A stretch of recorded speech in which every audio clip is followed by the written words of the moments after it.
Friends, कैसे हैं आप सब। टारगेट यूपीएससी विथ निशांत में आपका स्वागत है। मित्रों, आज मैं आप लोगों के समक्ष एक नए व्यक्तित्व के साथ उपस्थित हूं इस नए वीडियो में। ये व्यक्तित्व जो हैं मेरे छोटे भाई भी हैं और ये इलाहाबाद विश्वविद्यालय से ग्रेजुएट हैं, पोस्ट ग्रेजुएट हैं और इस बार 2021 के यूपीएससी में इन्होंने प्रीलिम्स क्वालिफाई किया और मेंस में अपीयर हुए हैं और उम्मीद है कि इनका फाइनल सिलेक्शन होगा, क्योंकि इनके व्यक्तित्व से मैं बहुत प्रभावित हुआ हूं। इसलिए आप सबके बीच इस वीडियो में मैं इनके कुछ विचार आप लोगों को अर्पित करूंगा। इनके अब तक के तैयारी के जो अनुभव रहे हैं वो बहुत शानदार रहे हैं। इन्होंने बहुत कम उम्र में एक बड़ी सफलता हासिल की है और स्टेट पीसीएस में भी इनका अच्छा प्रदर्शन रहा है, प्रीलिम्स में और मेंस में भी। और इस व्यक्तित्व से मेरी मुलाकात बहुत पहले हुई थी, तब से लेकर अब तक बहुत कुछ सीखा है मैंने इनसे। और छोटे भाई हैं तो कभी कभी मैं भी सिखा देता हूँ, लेकिन इनसे मिलने के बाद आपको ये महसूस होगा कि आप जो सीखेंगे और अब तक आपने जो सीखा है उसमें लगभग 50% की वृद्धि होगी। तो चलिए हम इनसे रूबरू करवाते हैं आपको। तो इनका नाम है प्रवेश द्विवेदी और ये अपने निजी अनुभव आपसे साझा करेंगे। तो प्रवेश जी, हमारे दर्शकों को आप ये बताइए कि आपकी जो प्री की तैयारी की रणनीति क्या थी, चूँकि आपने 2021 का प्रीलिम्स क्वालिफाई किया है और मेंस दिया है, तो आपकी प्री की तैयारी की रणनीति क्या थी। और इस रणनीति से पहले मैं एक सवाल करूंगा कि प्री की तैयारी, चूँकि यूपीएससी 2022 का प्रीलिम्स का फॉर्म आ गया है और अब उसमें 100 दिन ही बचे हैं, तो प्री की तैयारी कब से छात्रों को शुरू करना चाहिए, जो हमारे दर्शक हैं जो इस बार यूपीएससी का एग्जाम देना चाह रहे हैं या जो 2023 में देंगे, 24 में देंगे, उनको प्री की तैयारी कब से शुरू करनी चाहिए।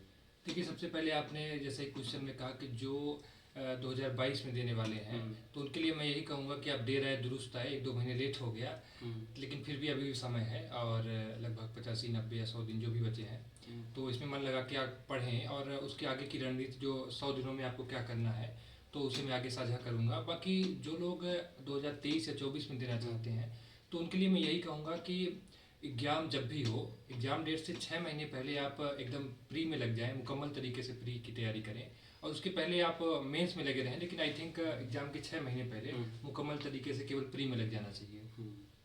अब हम दूसरे सवाल की तरफ रुख करते हैं। तो हमारा दूसरा सवाल है कि प्री की तैयारी के लिए आपकी क्या रणनीति थी, जो 2021 का आपने प्रीलिम्स क्वालिफाई किया, मेंस दिया, इससे पहले स्टेट पीसीएस का भी आपने दिया। तो यूपीएससी की प्रीलिम्स के लिए लगभग स्टेट पीसीएस का भी, यूपी पीसीएस का भी प्रीलिम्स लगभग सेम ही स्तर का हो गया है।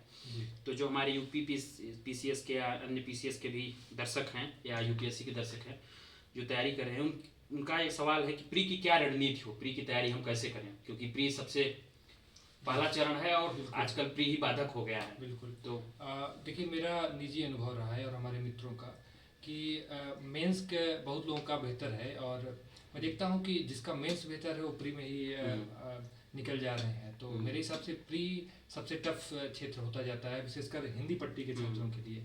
तो मेरा मानना है कि प्री में हम लोग कुछ गलतियां करते हैं, जैसे कि कुछ सब्जेक्ट्स हैं जैसे कि पॉलिटी, हिस्ट्री एंड ज्योग्राफी, ये सब्जेक्ट्स में हम कुछ ज़्यादा ही फोकस करते हैं, बाकी कुछ सब्जेक्ट्स इग्नोर कर देते हैं। तो मेरे हिसाब से आप अगर वर्तमान परिदृश्य देखें प्री का, जिस तरीके से क्वेश्चन आ रहे हैं, तो इकोनॉमी और इन्वायरमेंट ये ऐसा सेक्शन है कि जिसमें अगर हम थोड़ा सा भी पुश खुद को करें तो एक अच्छा स्कोर कर सकते हैं और हम कट ऑफ को क्रॉस कर सकते हैं। तो आई थिंक मेरी रणनीति यही थी कि मैंने जो सब्जेक्ट्स जो कॉमन है, जैसे कि हिस्ट्री है, पॉलिटी है, ज्योग्राफी है, तो इसको एक जनरल वे में मैंने तैयार किया।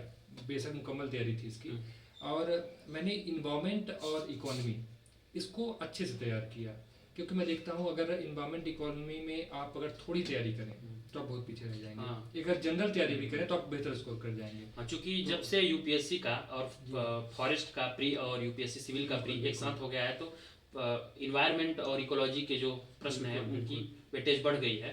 तो आप अगर मेरे पिछले वीडियो में भी मैंने इकोनॉमिक्स और इन्वायरमेंट की तैयारी संबंधित वीडियो बनाया है, उसमें मैंने बताया है कि कैसे उसको आप इग्नोर नहीं कर सकते हैं, वो आपकी तैयारी में आपकी सफलता में सबसे महत्वपूर्ण भूमिका निभाता है। बिल्कुल। तो प्रवेश जी का कहना यह है कि आप हिस्ट्री, पॉलिटी और ज्योग्राफी पर तो फोकस करते ही हैं, ज़्यादा ध्यान देते हैं, लेकिन उन सेगमेंट को आप इग्नोर कर देते हैं जो आपकी तैयारी में सबसे ज़्यादा अंकदायी हैं। तो आप सभी सब्जेक्ट को एक साथ लेकर चलें, हिस्ट्री भी पढ़ें, पॉलिटी भी पढ़ें, इकोनॉमिक्स भी पढ़ें, ज्योग्राफी भी पढ़ें, इन्वायरमेंट भी पढ़ें, साइंस एंड टेक्नोलॉजी भी पढ़ें। तो प्रवेश जी, मैं अगले सवाल पर आऊँगा। ये सवाल का आपने लगभग आधा उत्तर तो दे ही दिया है अपने पुराने पिछले सवाल जवाब में। अब ये सवाल है कि आपने किन सोर्स का पालन किया है, बहुत संक्षेप में बताइए, चूंकि वीडियो लंबा हो जाएगा। बहुत संक्षेप में आपसे लेंगे कि कोर एक एक दो पुस्तकों का जिनका आपने अध्ययन किया है। जैसे आपने कहा कि हिस्ट्री या पॉलिटी, ज्योग्राफी के लिए, तो बहुत सारे हमारे ऐसे दर्शक हैं जो अभी नए हैं, उनको अभी नहीं पता है कि हिस्ट्री या ज्योग्राफी के लिए कौन से सोर्स पढ़ें। तो गैर जरूरी चीज़ों को पढ़ के भटकाव की तरफ प्रेरित रुख कर लेते हैं। तो इससे अच्छा है कि जो सोर्स पढ़ें वो एथेंटिक हो और एग्जाम में वहाँ से सवाल बने, आप सवाल को हल करने की स्थिति में हो। तो आप कुछ बताइए कि कौन कौन से सोर्स का फॉलो करना जरूरी है बच्चों के लिए। देखिए, जैसा मैंने पहले ही कहा कि आपको अगर प्री क्वालिफाई करना है तो इन्वायरमेंट, इकोनॉमी, ये इसकी तैयारी मुकम्मल होनी चाहिए, किसी भी हालत में कमज़ोर नहीं होनी चाहिए। तो सबसे पहले मैं इसी से शुरुआत करूँगा। आई थिंक इकोनॉमी के लिए आपने सर मुनाल सर का नाम सुना ही होगा। तो मुनाल सर का करंट आप देख लें पिछले 2 साल का, वो बिन CSP के नाम से चलाते हैं, यूट्यूब में अवेलेबल है और अनअकैडमी में भी है। तो आप इकोनॉमी के लिए करंट वहाँ से कर सकते हैं। बाकी बेसिक हर एक व्यक्ति जहाँ से या तो कोई कोचिंग किया है या तो कहीं ना कहीं से एक नोट्स उनकी प्रॉपर है, तो उस एक नोट्स का सहारा लें। और प्लस करंट के लिए मेरे हिसाब से आप मुनाल सर के बिन CSP पे भरोसा कर सकते हैं। और अगर आप स्टैटिक्स के लिए मुराल सर को पढ़ना चाहते हैं तो आप वहाँ से भी तैयार कर सकते हैं। बिल्कुल। या तो अगर आप अन्य सोर्सों से तैयार कर सकते हैं तो अपने हिसाब से अपनी रणनीति बना के उसको तैयार कर सकते हैं। और अगर पॉलिटी की बात की जाए तो पॉलिटी के लिए बच्चे बहुत दिग्भ्रमित रहते हैं। तो पॉलिटी के लिए कोई एक ऐसी पुस्तक बताइए आप जो सबसे ज़्यादा विश्वसनीय हो और सिर्फ एक ही पुस्तक पढ़ना पड़े, ज़्यादा भटकाव ना हो। देखिए, पॉलिटी के लिए मैं 2 चीज़ कहूँगा कि सबसे इम्पोर्टेंट है कि जो चीज़ आप पढ़ें वो याद होनी चाहिए। तो आप अगर लक्ष्मीकांत पढ़ते हैं तो लक्ष्मीकांत के साथ मेरा निजी अनुभव रहा है कि चीज़ें भूल जाती हैं। मैंने कई बार पढ़ा है लेकिन चीज़ें भूल जाती हैं। तो मेरे हिसाब से आपकी एक नोट्स होनी चाहिए। आप जैसे सभी जानते हैं तो बताने की ज़रूरत नहीं, लक्ष्मीकांत को किसी परिचय की ज़रूरत नहीं है। तो आप लक्ष्मीकांत तो पढ़ें, लेकिन लक्ष्मीकांत पढ़ते समय बगल में आपकी एक नोट्स होनी चाहिए, जिसमें जैसे कि आप वो चीज़ नोट करें जो आपको ये रहे कि आप एग्जाम के 2-3 दिन पहले रिवाइज कर सकें। क्योंकि लक्ष्मीकांत जो है तो पूरा एग्जाम के 2-3 दिन पहले रिवाइज नहीं कर सकते। काफ़ी मोटी पुस्तक है, कब उसको रिवीजन के लिए कम से कम 10 दिन तो चाहिए। सो आई थिंक आप उसकी नोट्स बनाते रहें। नोट्स शॉर्ट नोट्स नहीं बनानी है आपको, ऐसी चीज़ जो फैक्ट आपको भूल सकते हैं उसकी बनानी है। एंड द सेकंड थिंग, इस समय पॉलिटी में हम लोग लक्ष्मीकांत से जो क्वेश्चन आ रहे हैं वो कर ही लेते हैं, लेकिन संवैधानिक दर्शन से जो क्वेश्चन आ रहे हैं तो आई थिंक वो मिसिंग है हम लोगों के लिए।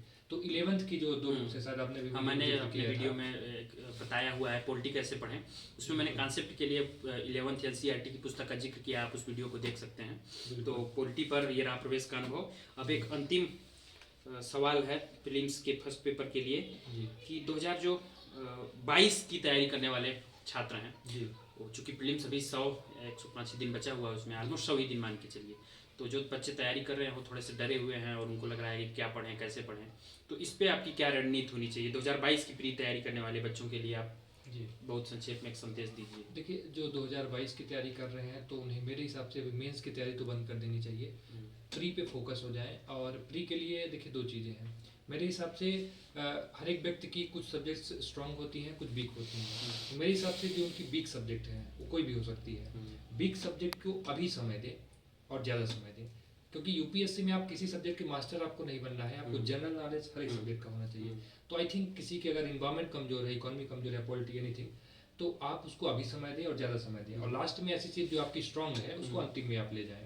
और आई थिंक 2-3 रिवीजन तो जरूरी ही है, तो इस हिसाब से आप समय को बांट सकते हैं। इन्होंने बहुत अच्छी बात कही कि जो आपकी वीक सब्जेक्ट है अगर उसे आप अभी ध्यान देंगे तो बाद में आप उसको रिवीजन भी कर सकेंगे। तो इस फार्मूले का प्रयोग आप कर सकते हैं इस बार का प्रीलिम्स देने वाले कैंडिडेट। इस वीडियो के अंतिम मुद्दे पर मैं आता हूँ और ये बहुत ज़रूरी टॉपिक है कि 2019, 20 और 21 के रिजल्ट के बाद से अक्सर ये देखा गया है कि जो CSET है सेकेंड पेपर, उसमें बहुत सारे बच्चे फेल हो रहे हैं और GS फर्स्ट पेपर में पास हो रहे हैं। तो CSET की तैयारी को आप इग्नोर नहीं कर सकते हैं, वो अब महत्वपूर्ण भूमिका रख रहा है आपकी सफलता में प्रीलिम्स के। तो CSET की क्या रणनीति हो, उस पर कुछ अपने अनुभव आप बताइए। देखिए, अगर व्यक्तिगत रूप से मैं बात करूं तो मेरे कुछ दोस्त हैं जिनकी अभी ट्रेनिंग चल रही है, जो ऑलरेडी सिलेक्टेड हैं या कि जो सेलेक्ट हुए लेकिन फिर से आईएएस के लिए दे रहे हैं, गए नहीं, तो पिछले साल सेलेक्ट हुए, इस साल उनका प्री नहीं हुआ सीसेट की वजह से। हाँ, इस बार कई ऐसे कैंडिडेट हैं जो सेलेक्टेड हैं लेकिन इस बार के फिल्म्स में उस सीसेट की वजह से रह गए हैं।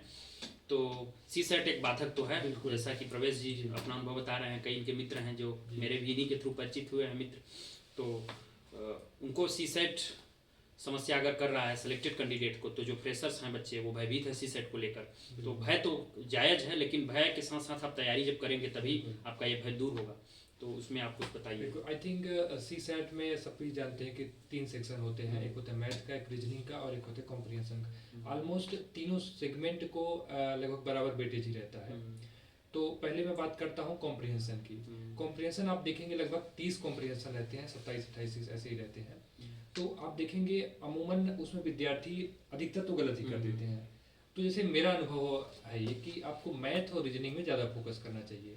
आई थिंक अगर आप मैथ रीजनिंग के 50 क्वेश्चन अगर है उसमें 40 सॉल्व करते हैं, 30-35 भी अगर आपके सही हो जाते हैं, और कुछ कॉम्प्रिहेंशन के तो माइनस मार्किंग के भी हटा करके आप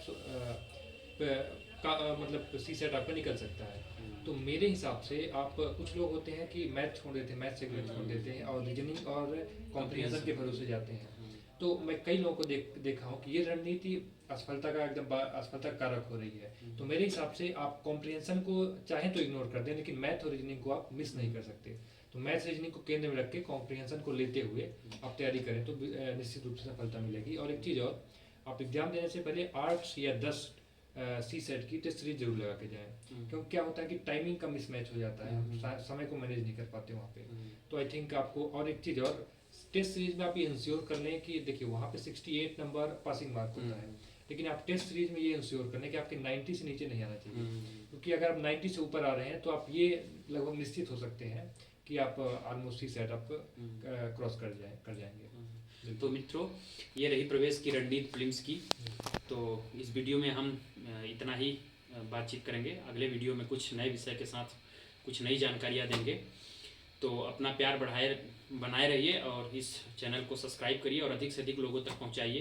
प्रवेश की जो रणनीति है, यूपीएससी की जर्नी जो इनकी रही है, आप लोगों के बहुत काम आ सकती है, इसको फॉलो करिए। और इस वीडियो में इतना ही है, मैं इस वीडियो को समाप्त करता हूँ। नमस्कार।